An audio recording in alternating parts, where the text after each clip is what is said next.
रामकृष्ण हरी। सुवायू मेघू सावरी,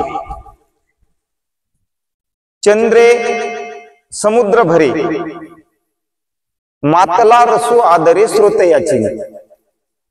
चांगला जर वारा सुटला योग्य असा आणि पोषक तर पाणी पडतो डोंगर झाडी त्या ठिकाणी आणि पौर्णिमेला समुद्राला भरती येते।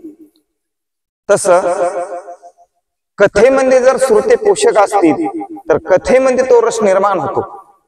मातला रसू आदरे श्रोतयाची, श्रोत्याच्या जी डोळ्याची शक्ती आहे, श्रोत्याचा जो वक्त्याला आशीर्वाद मिळतो आणि श्रोते एकाग्रचित्ताने जर कथा ऐकत असतील तर अजून प्रोत्साहन वक्त्याला येतं आणि त्या कथेमध्ये रंगदेवता निर्माण होती।